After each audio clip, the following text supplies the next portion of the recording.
오늘 본문을 처음 설교한 것은 지금부터 약 35년 전쯤 제가 선생으로 있던 신학교에 세웠습니다. 그때 전한 설교의 내용은 여호와 신실하신 우리 하나님 일본이라는 책에 포함되어 출간되었습니다. 그 후에 25년쯤 지나 2009년에 우리 교회에서 처음으로 이 본문을 설교했습니다. 그리고 오늘 다시 같은 본문으로 설교하게 되었습니다. 이처럼 오늘 같은 본문을 다시 설교하려는 이유는 두 가지입니다. 하나는 설교 내용의 큰 흐름이나 방향은 같지만 그 깊이가 전보다는 좀 더 깊어졌다고 저 스스로 판단하기 때문입니다. 또 하나는 몇 분을 제외하고는 대부분의 교우들에게 이 본문의 내용이 생소할 것이기 때문입니다. 설교를 이제 시작하겠습니다. 오늘 본문을 셋으로 나누어서 살펴보려고 합니다. 첫째는 두려운 이유, 둘째는 두려운 해결, 셋째는 하나님 이해. 첫째, 두려운 이유. 이미 할아버지가 된 아들들을 12명이나 데리고 살던 할아버지가 계셨습니다. 이분은 이 12할아버지의 아버지입니다. 이 아버지 할아버지께서 돌아가시자 12명 중에서 10명의 할아버지들이 모두 무척 두려워하였습니다. 무엇 때문에 이 할아버지들이 두려워하였을까? 이 할아버지들이 젊었을 때 지은 무서운 죄 때문에 그렇습니다. 이 10명의 할아버지는 젊었을 때 자기 동생을 팔아먹었습니다. 장난이 아닙니다. 진짜로 팔았습니다. 사람을 사서 노예로 팔아먹는 외국의 장사꾼들에게 돈을 받고 팔았습니다. 그리고 아버지에게는 동생이 짐승에 물려 죽었다고 거짓말을 했습니다. 그 후 형들은 22년 만에 외국에서 이 팔아먹은 동생을 다시 만나게 됩니다. 정말 뜻하지 않은 곳에서 다른 나라에 곡식을 구하러 갔다가 거기서 동생을 만나게 된 것입니다. 그런데 이 동생은 그 나라에서 왕 다음으로 높은 총리 대신이었습니다. 어쨌든 이 동생 덕에 모든 식구들이 그 나라로 이민을 와서 잘 살 수 있었습니다. 17년 동안 잘 살았습니다. 그런데 아버지가 돌아가시자 덜컥 걱정과 불안이 생기게 되었습니다. 이제 아버지가 돌아가셨으니 동생이 그동안 품고 있던 원한을 우리에게 갚지 않을까 심히 불안해 두려워 떨게 된 것입니다. 이렇게 오래전에 형들의 손에 팔린 동생은 여러분이 아시다시피 요셉입니다. 아버지인 야곱은 147세에 죽었습니다. 이때 요셉의 나이는 대략 56에서 57세쯤 되었습니다. 이때로부터 약 40여 년 전에 약 17세쯤 될 때에 요셉의 형들 10명이 작당을 해서 요셉을 팔았는데 그렇게 한 이유 중 하나는 아버지가 요셉을 특별히 더 사랑하였기 때문입니다. 쇠 콧뚜레처럼 평생토록 요셉의 형들의 마음에 걸려있는 무거운 것은 동생을 팔아먹었다는 사실입니다. 형들의 마음은 이 무거운 죄악에 눌려 있었습니다. 오래전에 곡식을 구하러 애굽에 내려온 형들에게 요셉이 자신을 알릴 때 형들의 짓눌린 마음을 다소나마 풀어주었지만 그렇다고 해서 이 죄악의 고삐가 그들을 완전히 놓아주지는 않았습니다. 하지만 그들은 자신들의 잘못을 분명하게 알고 있었음에도 불구하고 형작 요셉에게 진심으로 자신들의 잘못을 고백하고 용서를 구한 적이 없었습니다. 그런데 용서를 구해야만 할 때가 왔습니다. 아버지의 장례를 마치고 요셉과 그의 형제들은 가나안 땅에서 다시 애굽으로 돌아왔습니다. 그런데 요셉의 형들의 마음에 자리했던 아버지가 돌아가시자 그들의 마음의 빈자리를 두려움이 차지하게 됩니다.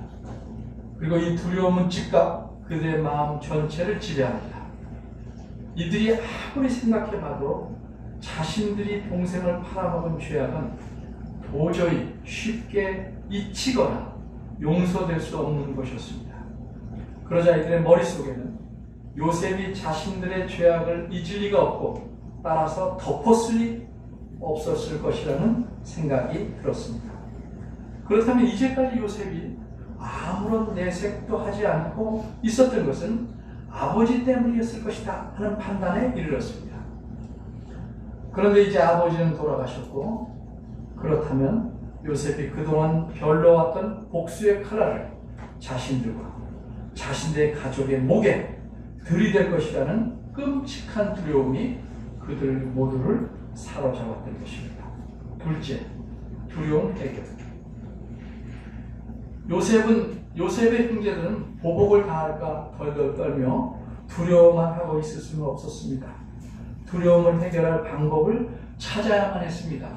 그래서 요셉의 형들은 살 길을 찾기 위해 함께 모여서 의논합니다. 다른 길은 없었습니다.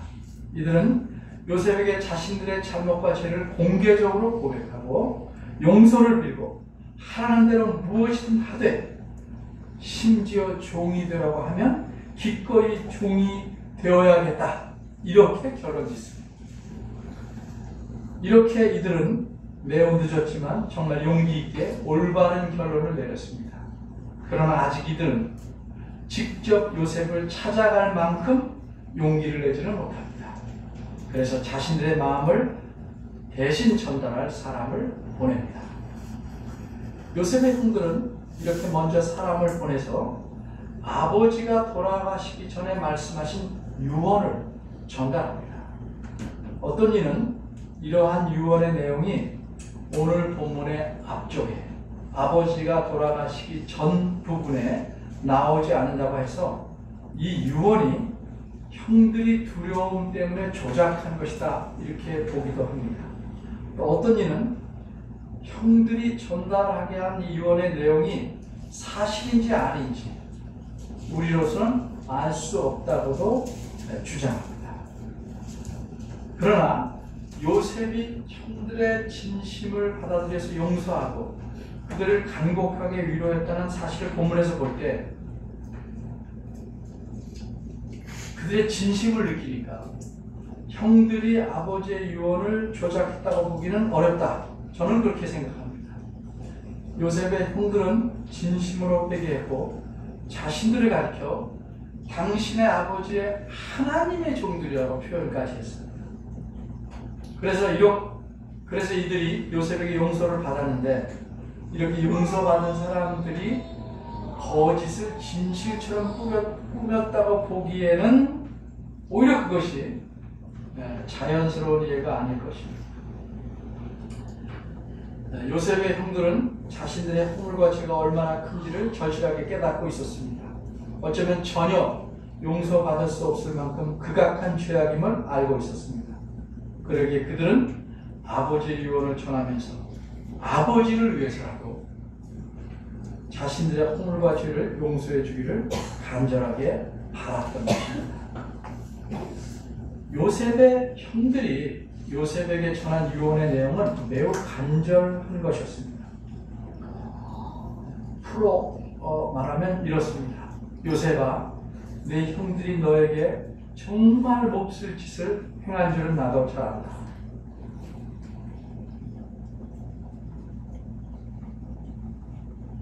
하지만 아버지 내가 간청하노니 제발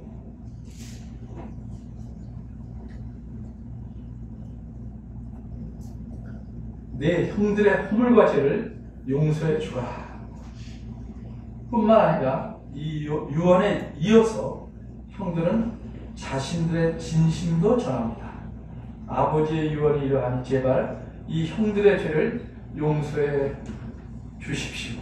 우리도 당신처럼 당신의 아버지 야곱이 섬기는 하나님을 받들어 섬기는 종들이오니 제발 우리들의 죄를 용서해 주십시오.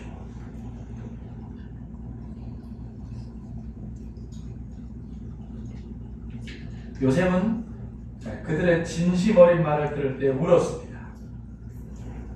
그러나 형님들이 이제야 자신들의 죄를 깨달아 하셨구나 하고 감격해서 울은 것 같지는 않습니다. 요셉은 마음이 너무 아팠습니다. 그 이유는 이런 것 같습니다. 요셉은 이미 형들의 잘못을 덮었습니다. 이미 17년 전에 요셉이 형들에게 이르되 자신을 알릴 때 내게로 가까이 오소서. 그들이 가까이 가니 가로되 나는 당신들의 아우 요셉이니 당신들이 애굽에 판 자라. 당신들이 나를 이곳에 팔았으므로 근심하지 마소서. 한탄하지 마소서. 하나님이 생명을 구원하시려고 나를 당신들 앞서 보내셨나이다. 이 땅에 2년 동안 흉년이 들었으나 아직 5년은 기경도 못하고 추수도 못할지라.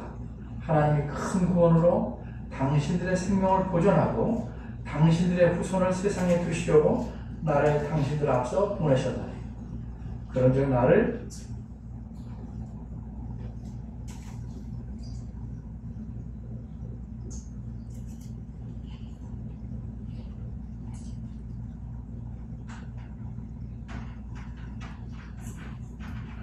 이리로 보낸 자는 당신들이 아니요 하나님이시라. 하나님이 나로 바로의 아비를 삼으시며 그 온 집의 주를 삼으시며 애굽 온 땅의 치리자를 삼으셨나이다 라고 말했습니다. 그런데도 그들은 17년이 지난 지금 아버지가 돌아가시니까 요셉이 보복할까 두려워서 사람을 보내어 간절히 용서를 간구합니다. 요셉은 자신이 보복하지 않을 것이라는 사실을 이미 충분히 말했음에도 불구하고 죄책에 형들이 시달렸습니다.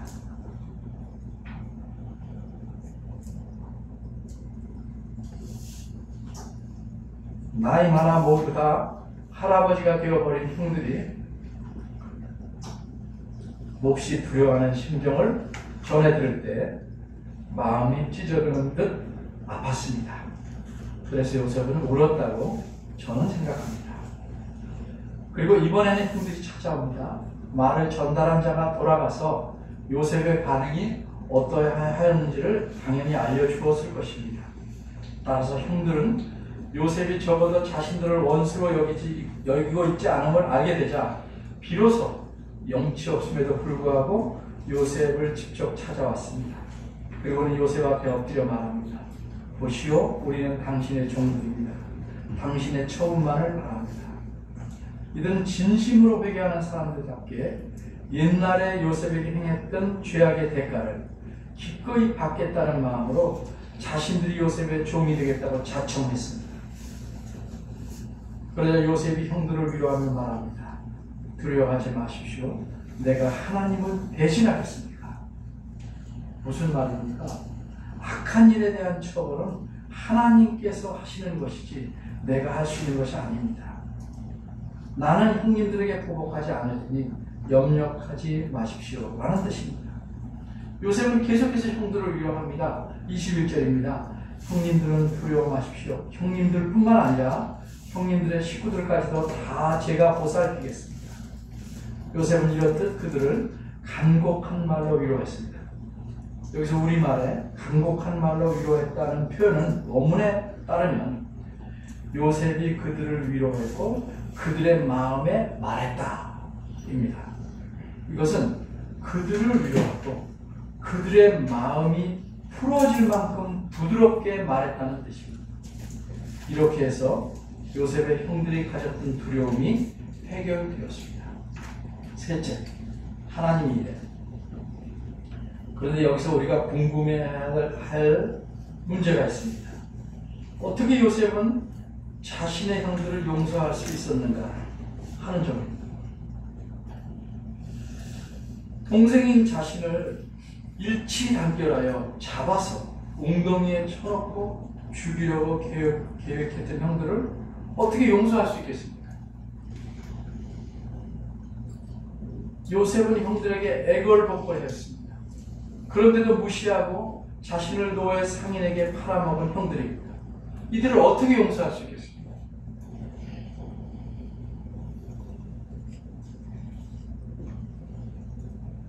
이들 때문에 요셉은 낯선 땅에 와서 노예로 살았습니다. 급기야는 모함에 걸려 도저히 사람들의 힘으로는 빠져나올 수 없는 감옥, 왕에게 죄를 지은 자들만 들어가는 감옥에 갇혀버리게 말았습니다. 그리고 말았습니다. 기적적으로 감옥에서 나오게 되었지만 요셉은 형들 때문에 무려 22년이나 생지옥 같은 고생을 하였습니다. 이렇게 자신의 삶, 자신의 청춘을 송두리째 뒤집어 놓은 형들을 어떻게 용서할 수 있겠습니까? 그런데 요셉은 그들을 용서했습니다. 어떻게 가능하였을까요? 물론 형들이 먼저 진심으로 용서를 빌었기 때문일 것입니다. 용서를 빌지 않는 자를 용서한다는 것은 허상입니다. 하지만 설사 잘못한 자가 용서를 빈다고 해서 반드시 용서를 해야 될 의무는 없지 않겠습니까? 그런데 요셉은 용서합니다. 그리고 어떤 보복도 하지 않습니다. 어떻게 이런 일이 가능하였습니까? 한마디로 말하면 요셉은 자신이 믿는 하나님을 깊고 올바르게 이해하고 있었기 때문입니다. 그러면 요셉은 하나님을 어떻게 깊고 올바르게 이해했습니까? 요셉의 말에서 우리는 적어도 두 가지 사실을 알 수 있습니다. 하나는 요셉이 형들에게 내가 어찌 하나님을 대신할 수 있겠습니까? 라고 말한 내용에서 알 수 있습니다. 이 말이 무슨 뜻입니까? 그것은 하나님께서 하실 일을 나 요셉이 할 수는 없다 하는 의미입니다. 그럼 여기서 하나님께서 하실 일은 무엇입니까? 그것은 형들이 요셉에게 행한 악한 일에 대해 증거하는 것입니다. 인간적으로 하면 복수하고 보복하는 것입니다. 그러면 어째서 요셉은 이렇게 말할 수 있었을까요? 요셉은 하나님께서 어떤 분이시고 어떻게 일하시고 또 무엇을 요구하시는지를 알고 있었기 때문입니다. 하나님께서 무엇이라고 말씀하셨습니까? 레위기 19장 18절입니다. 하나님께서 이렇게 말씀하셨습니다. 원수를 갚지 말며 동포를 원망하지 말며 이웃 사랑하기를 내 몸과 같이 하라. 나는 여호와니라. 혹시 여러분 중에 이렇게 생각하시는 분이 계실까요? 아니면 이 말씀을 다시 볼 때 또 그런 생각이 혹시 이 다음에 들까봐 잠시 말씀드리겠습니다. 하나님께서 레위기에 말씀하신 것은 요셉 이후로 적어도 400년 후에 하신 말씀입니다. 어떻게 그 말씀을 세월을 거슬러 끌어와서 요셉에게 적용해서 사용할 수 있을까? 이 질문에 대해 분명하게 대답해 드립니다. 하나님의 성품이나 도덕적 가르침에 대한 말씀은 하나님이 그 말씀을 언제 하셨든지 하나님은 항상 동일하시기 때문에 얼마든지 시대를 거슬러 끌어다가 사용할 수 있는 것입니다. 어째서 하나님은 동일하십니까? 하나님은 영원히 변치 아니하시는 분이기 때문입니다. 예를 들어보겠습니다. 여러분이 자기 자녀가 방금 거짓말을 하면 거짓말해서 너 거짓말하면 안 된다 라고 가르쳤다고 가정합시다. 이 경우에 여러분은 자녀들에게 거짓말하면 안 된다라고 가르치기 전에 그 거짓말하면 안 된다는 생각을 전혀 갖고 있지 않았을까요? 말한 이유부터 갖고 있었을까요? 그렇지 않죠. 당연히 그 이전에 갖고 있었습니다. 그런 생각을 갖고 있기 때문에 자녀가 거짓말하자 거짓말하면 안 돼 라고 가르칠 겁니다. 마찬가지로 하나님께서 요셉 이후에 400년이 지나서 레위기에서 원수 갚지 말라고 말씀하셨는데 그것은 그 이전부터 하나님께서 그런 생각을 갖고 계셨기 때문에 그렇게 말씀하실 수 있었던 것입니다. 그럼 언제부터 하나님은 그런 생각을 갖고 계셨습니까? 하나님도 사람처럼 배워서 그런 생각을 갖게 되신 것일까? 그렇지 않습니다.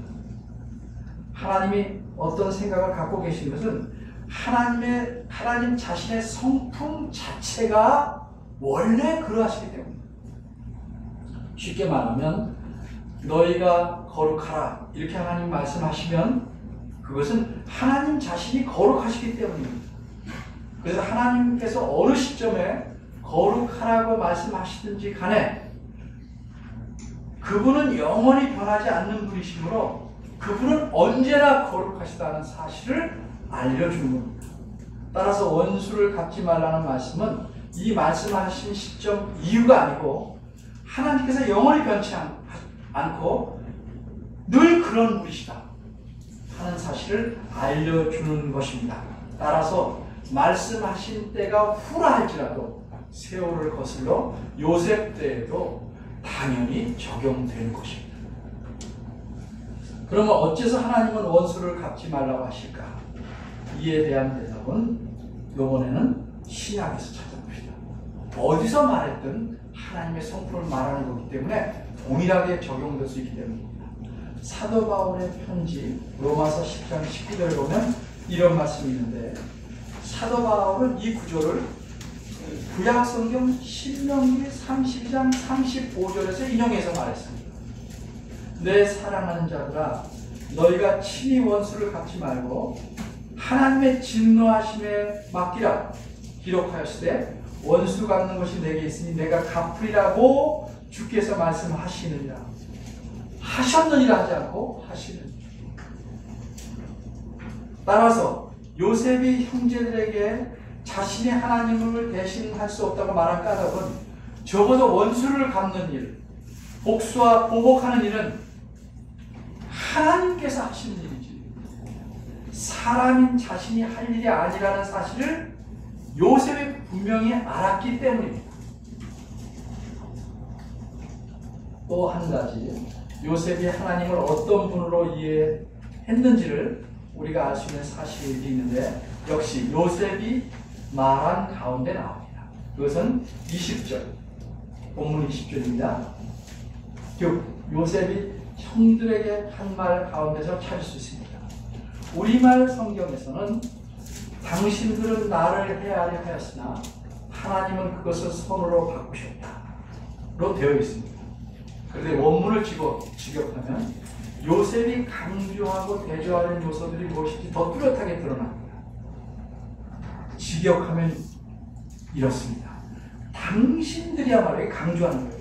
당신들이야말로 나에게 악을 계획하여 그러나 하나님께서는 그것을 선이 되도록 계획하셨다.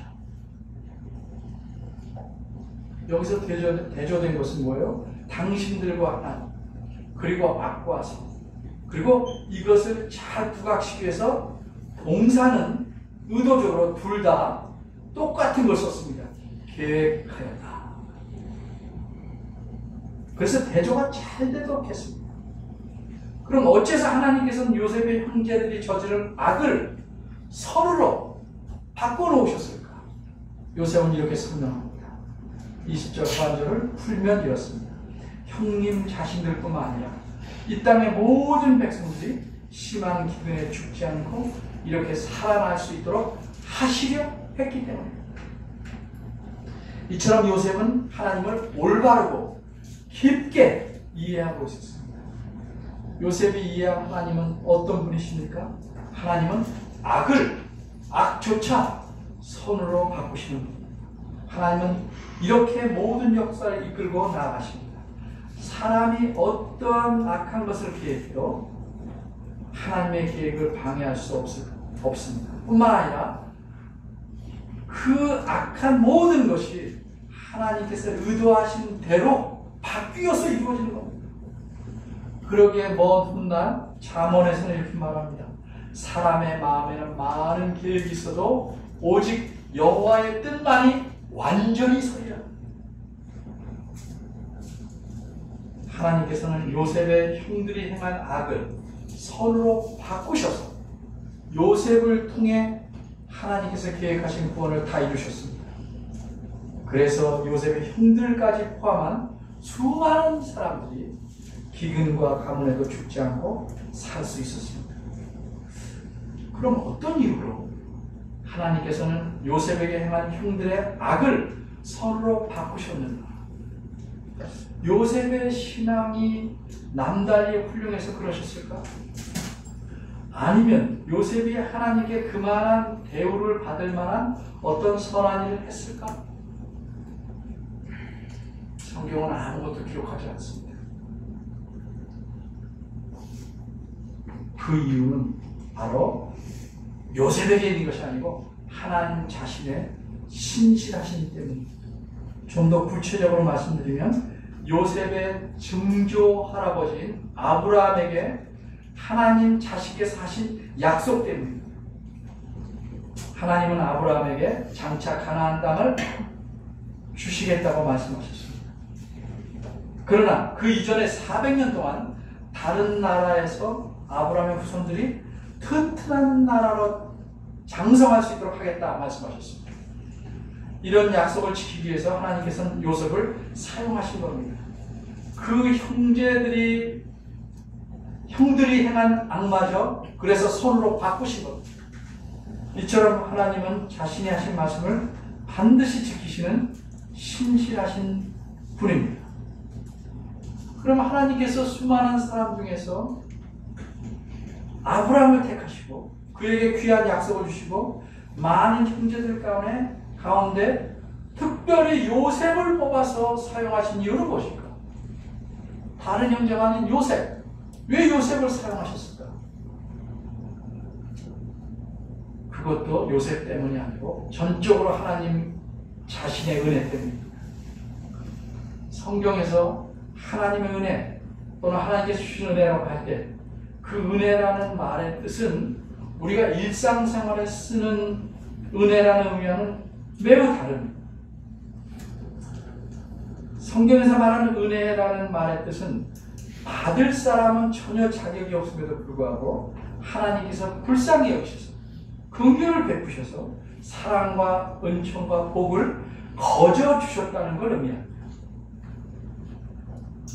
따라서 내가 하나님의 은혜로 구원을 받았다고 말할 때 벌써 그 말 속에는 뭐가 있냐면 나는 구원받을 자격이 조금도 없는데 하나님께서 나에게 긍휼을 베푸셔서 거저 날 구원해 주셨다는 뜻이 담겨 있는 것입니다. 내가 하나님의 은혜로 이만큼 물질적으로 복을 받았다, 영적인 복을 받았다고 말하면서 동시에 그래도 뭔가 내 신앙이 혹은 내가 헌금을 봉사를 좀 해서 하나님을 위해서 뭔가를 좀 했기 때문에 복을 받을 것이라고 생각한다면 그 생각 자체가 하나님의 은혜를 부인하는 겁니다.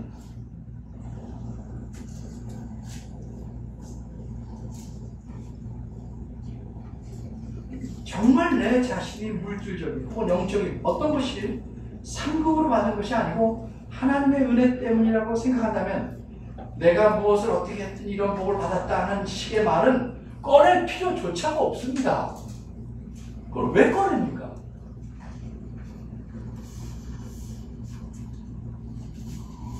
이처럼 전혀 자격이 없는 인간에게 베푸시는 하나님의 은혜가 아브라함에게도 있었고 이삭과 야곱에게도 오늘 본문의 요셉에게도 임한 것입니다. 이 은혜 때문에 하나님은 자신의 신실을 하심에 따라서 그들에게 하신 약속을 변함없이 지켜나가시는 것입니다. 그리고 그 약속이 이루어지게 하시기 위해 악마저 선으로 바꾸시는 놀랍고 은혜로운 섭리를 하십니다. 이것을 우리는 하나님의 절대 주권이라고 합니다. 하나님이 이렇게 절대적인 주권을 가지고 세상 모든 것을 다스려 가십니다. 그럼 우리가 끝으로 생각해 볼 것은 요셉이 자신에게 행한 이 큰 악을 저지른 형들을 용서하고 따뜻하게 위로했다는 이 감동적인 이야기가 어째서 성경에 기록되어 있을까? 바꿔 말하자면 하나님께서는 이 이야기를 통해서 이스라엘 백성과 또 그 후에 모든 하나님의 백성들에게 무엇을 가르쳐 주시려고 기록하게 하셨을까? 요셉을 칭찬하기 위한 건가? 요셉을 본받으라고 기록에 남기신 것일까? 아닙니다. 그렇게 성경을 보면 안 됩니다. 그렇게 성경을 보는 것은 위인전입니다. 간단히 말하면 성경은 하나님을 알려주시려고 기록한 것입니다. 그래서 성경을 가르쳐 하나님 말씀, 하나님의 계시라고 한 것입니다. 하나님께서는 이 성경을 통해서 하나님의 모든 백성들이 하나님을 더욱 잘 알아서 하나님과 더욱 친밀해지고 하나님이 기뻐하시는 삶을 살기를 원하십니다. 그래서 하나님께서는 오늘 이야기뿐만 아니라 성경의 모든 말씀을 기록으로 남기게 하시는 겁니다. 그럼 오늘 본문이 하나님에 대해서 가르쳐주는 사실은 한마디로 무엇입니까? 그것은 요셉이 알고 있었던, 요셉이 이해했던 하나님입니다. 어떤 하나님이십니까? 자신의 선하신 계획대로 많은 생명을 살게 하시려고 악을 선으로 바꾸시는 하나님입니다. 이런 하나님을 알게 해주려고 오늘 본문을 기록하게 하십니다. 그런데 이 하나님은 요셉만을 위한 하나님이셨습니까? 아닙니다. 이 요셉의 하나님은 모든 하나님 백성의 하나님이십니다. 그분은 지금 우리가 섬기는 바로 그 하나님이십니다. 예수 그리스도를 우리를 위해 이 세상에 보내신 우리 하나님이십니다. 그러기에 구원의 약속을 이루시기 위해 악을 선으로 바꾸시는 이런 하나님의 놀랍고 은혜로운 섭리는 그 이후에 구약 성경에 계속해서 뚜렷하게 나타납니다. 한두 가지 예를 들어봅니다. 모세가 태어나던 시대 애굽왕은 전국의 산파들에게 이스라엘 백성에서 남자아이가 태어나면 반드시 죽이라고 명령했습니다. 그런데 하나님이 어떻게 하셨습니까? 오히려 그런 악한 환경을 이용하셔서 모세를 애굽의 왕자로 자라날 수 있게 하셨습니다. 그리고 애굽에서 이스라엘을 구출해냈는데 모세를 사용하셨습니다.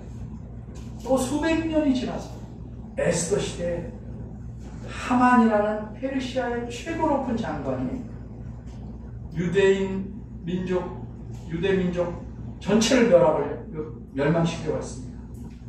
근데 어떻게 됐습니까? 하만이라는 장군이 세운 높은 장대에 매달려 죽임을 당하도록 하나님께서 역사하셨습니다. 악을 선으로 바꾸시는 하나님의 놀라운 섭리는 계속 발전해서 마침내 어디서 절정을 이루십니까? 예수 그리스도의 죽으심과 살아나심에서 절정을 이룹니다. 그리고 마침내 하나님께서 예수 그리스도를 통해 그를 믿는 자들을 사탄의 손에서 건져내시는 구원을 이루어내십니다. 하나님께서 세상을 구원할 구세주를 주시겠다고 이미 아담에게 약속하셨습니다.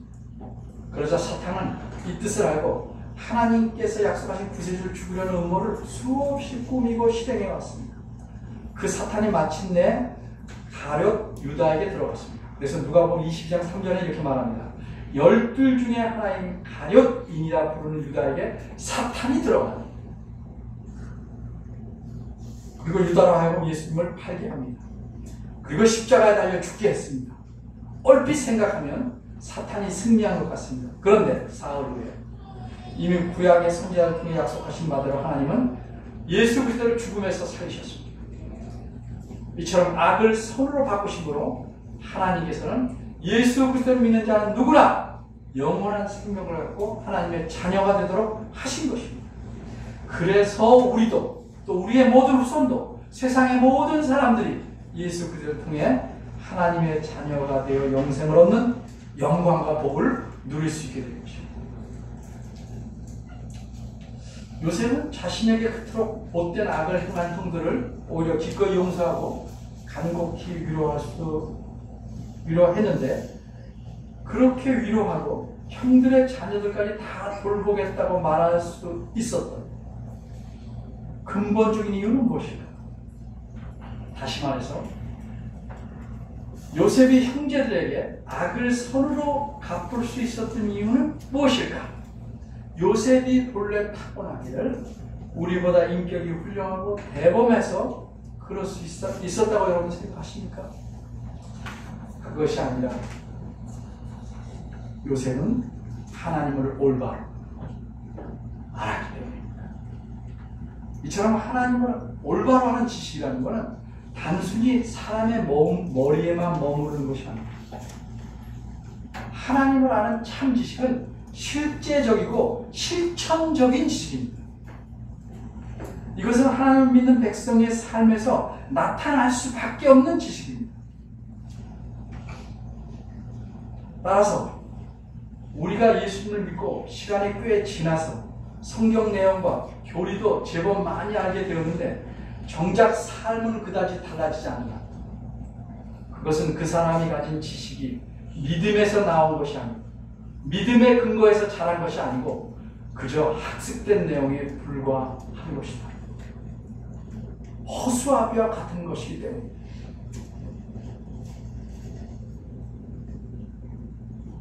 이번 주에 읽을 범위에 속하는 그 스크루테이프의 편지, 그 책에 이런 말이 나옵니다. 상상과 감정이 아무리 경건해도 의지와 연결되지 않는 한 해로울 게 없다. 81쪽에 삼촌 악마가 조카 악마에게 한 말입니다. 무슨 뜻입니까? 머리에만 머물러 있는 하나님을 아는 지식은 악마가 두려워하지 않는다는 겁니다. 악마도 그런 지식은 우리보다 많이 갖고 있습니다. 악마와 우리의 차이는 그 지식이 실천적이냐 아니냐에 따른 겁니다.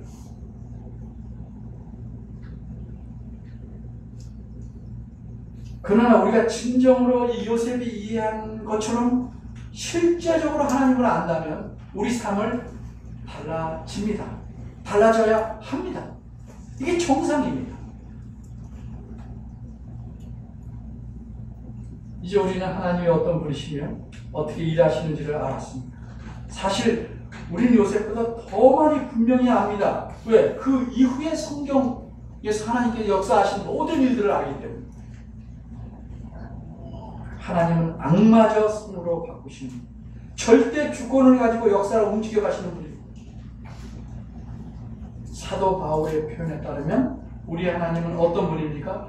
모든 것을 합력하여 선을 이루게 하시는 하나님이십니다.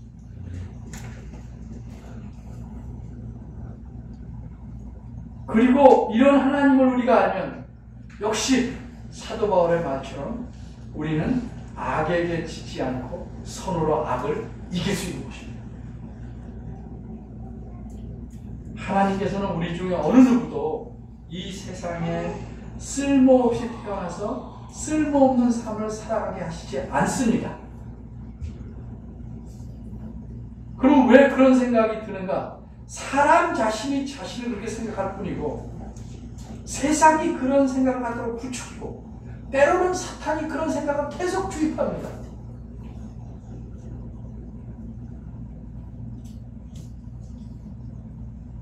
이제 우리는 하나님께서 우리 각 사람의 삶뿐만 아니라 역사 전체를 어떻게 움직여 가시는지를 분명히 알았습니다. 그러니 우리는 나 자신의 소중함, 살아야 할 의미를 깨닫고 악을 악으로 갚지 않고 선으로 갚아서 악을 이기고 자신의 고통스러운 삶을 한탄하거나 무의미하게 여기지만 오히려 하나님의 기대에 맞게 하나님을 의지하며 살아가셔야 합니다. 그러시길 바랍니다. 기도하겠습니다.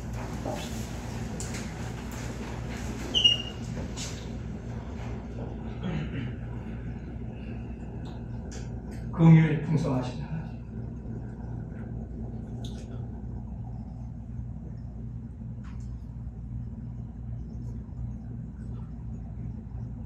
자기 아들을 아끼지 아니하시고 우리를 위하여 내어주신 하나님,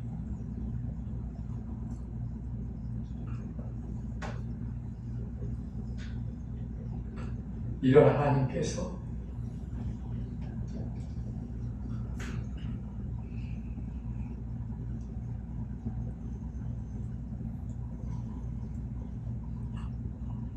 역사를 이끌고 가시며 우리 모두 각 사람의 인생을, 삶을 장중에 붙드시고 나아가십니다. 우리가 흔들리지 않게 하시고 믿음 가운데 서서 어려울 때나 속상할 때나 때론 고난을 당하고 굶을 때라도 하나님을 바라보며 살아가도록 도와주옵소서. 내가 보기에 나보다 못하고 쓸모없이 보이는 형제 자매들도 하나님께서 나처럼 귀히 여기는 하나님의 자녀임을 기억해서 존중하며 격려하고 화목하게 지낼 줄 아는 교회로 저희가 자라기를 소원합니다. 도와주시고 저희 마음을 주장하여 주옵소서. 예수님의 이름으로 기도합니다. 아멘.